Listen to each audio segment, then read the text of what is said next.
Hello and welcome back to Star Conflict Tutorials. Today we're going to talk about your crew and their implants. First things first, today we're going to tell you about your crew's basic functions and show you a more or less universal setup which we believe to be rather effective. Okay, in the beginning, you have just one crew, called Alpha. In time, you will be able to unlock and hire additional crews, called Bravo, Charlie, and Delta. The crew skills affect... no, not your ship. Well, not directly. Crew skills affect your slot in a hangar. What ship you put in that slot will be what your crew will fly. Not to mess things up, the game shows you a special indicator right below the name. The crews differ with their set of implants. Depending on that set, the implants provide various bonuses to speed, durability, firepower, and other important stats of your ship. So that is why you should have several crews available, because certain bonuses that benefit a frigate will be wasted on an interceptor. It is easy to change your implants, just double-click any of them. But don't overdo it though, as each reimplantation costs money, so doing this too much might hurt your game budget. There are 15 levels of implants in total. At each level, the player selects one of the 3 available options. Bear in mind that if the implant's level is higher, it won't work on a lower level ship. So this level 1 implant affects your hull. For this one, you should go for the neurocontroller for the bottom slot. Hull resistance is more important than the number of health points. In other words, extra points make you tougher as well, but it will take more time to repair a damaged ship if it has more points. At implant level 2, the question of recommendations is a bit more complex. The upper implant is rather universal, since lock-on speed is good for pretty much any ship, while critical chance is good for any actively aggressive ship. The middle implant is good for laser weaponry, or if you wish to build a ship with large radar coverage. The bottom slot is mostly for weapons that have inherently large shot spread. The slot can also be used to counter ECM interceptors. At level 3, just like on level 1, you should improve your resistance to damage. At level 4, we recommend going for the middle implant, as it will increase your maneuverability and speed of your missiles. The bottom one is good when coupled with an anomaly generator, torpedo, or a tactical warhead. At level 5, go for the implant on top, which increases maneuverability for all ships favoring close-range combat. But if you play long-range fighters and frigates, take the middle one, as it increases your strafing speed.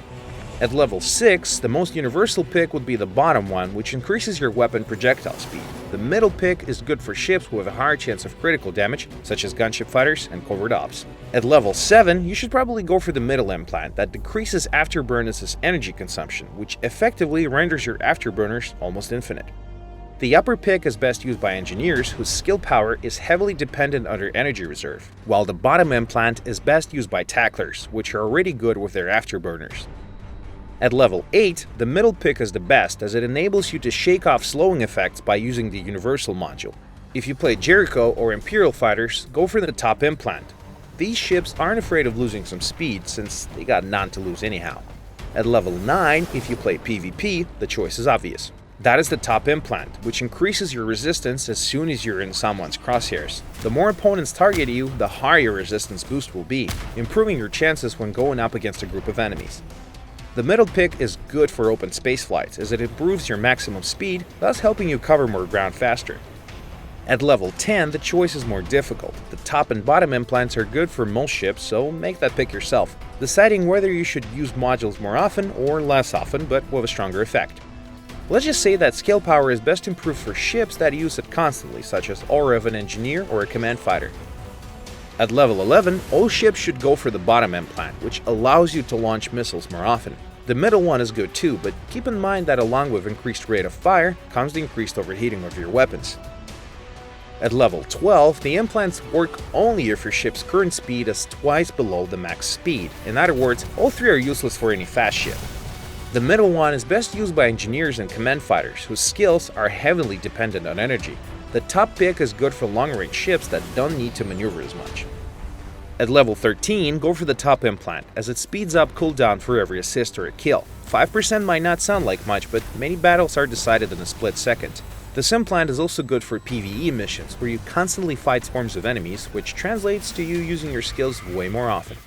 At level 14, all the implants are good. These not only help you with your first enemy encounter, but it will also support you throughout the rest of the battle, as they have a cooldown timer and can be used numerous times.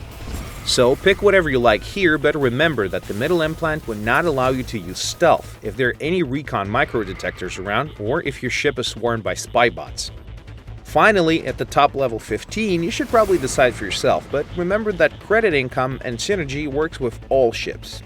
Ask yourself which you want more, credits or synergy. In our experience, 2 crews are enough for entry-level gameplay. One is normally used for interceptors and fast fighters, while the other is reserved for frigates.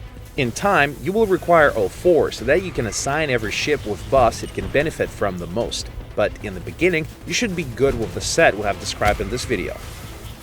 That's it for the day. Star Conflict Tutorials out. See you in space.